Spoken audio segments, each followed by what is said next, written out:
Most kids are learning from home right now, so why not add some lessons about having good manners to it too? Our etiquette expert is Camille Monk. She joins us now with some quick and easy etiquette tips for kids and families. Hey, Camille. Hi, Molly. How are you? I'm wonderful. It's great to see you there at home. You've got a beautiful table set up, it looks like. So I'm glad that you can join us today. Let's talk a little bit about how you think we can make etiquette fun at home. So, with us being, stuck in the house, I feel like we have more time with our little ones.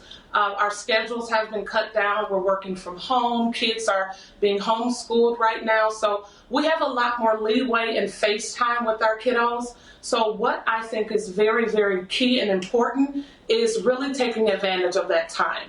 So what you see here is sometimes what we do in our own house, maybe not so fancy looking all the time, but I think table conversation is very important.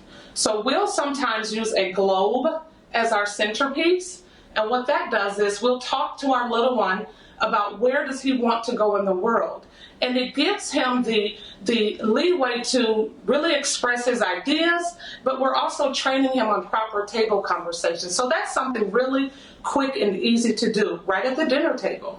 See, I like this idea, and I like that you bring that up because, you talk a lot about manners and using the proper utensils and where things belong on the table. But the conversation, I think, is sort of an art or it's kind of lost in today's world. And it definitely can be because we're dealing with a newer generation who, if you see what's in my hand, phone. Yep. They're so addicted to their phones that they have not really been trained on proper conversation. So when we're at the dinner table, we will train our little one. We'll say, if you initiate the conversation, then you have to create the pullback. And he'll say, Mom, what does that mean? I say, when you walk into a room, Winston, you say hello. That's you initiating the conversation. You wait for their reply, and then you create the loop back. So when you say hello and they say hello, your second response should be, how are you? Or it's good to see you. That's creating a loop. Does that make sense? It does. And I like that visual idea of creating a loop. I think that's a wonderful way to help people remember, because my second question was about how we help kids remember the things they've learned.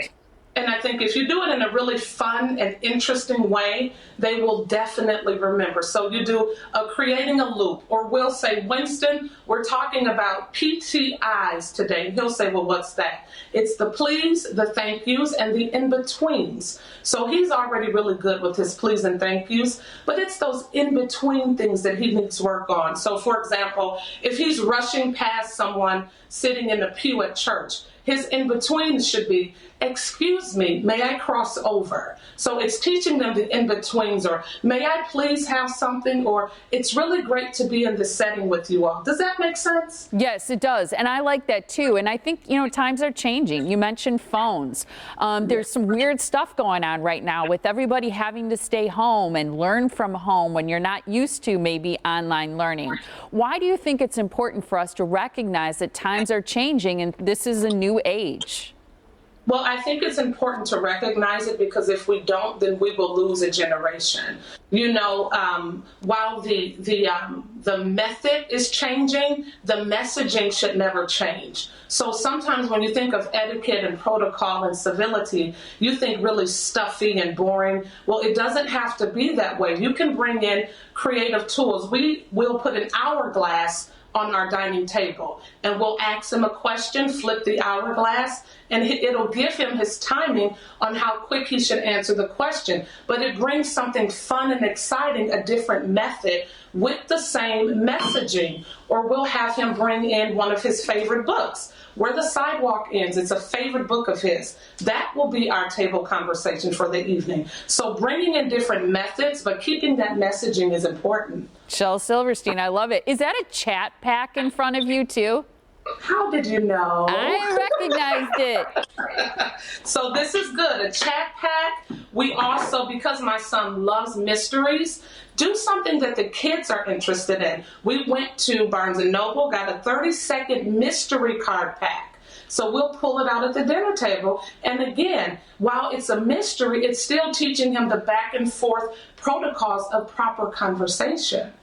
I know one of the things you also say is that investing in a class on civility and social grace will never go out of style. And that is so simple, but so key.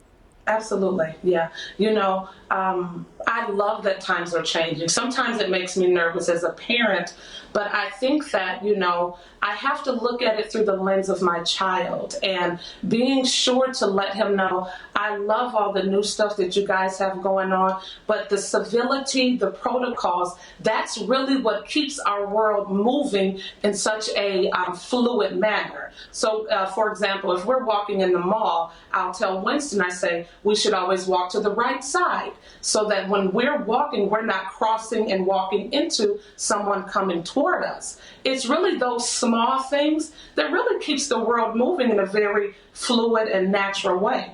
I think being considerate of each other is one of the best things we can do for everybody today. Thank you so much for joining us, Camille. Stay safe and well. You too. Thank you, Molly. You all have a wonderful day. You too. Thanks so much. And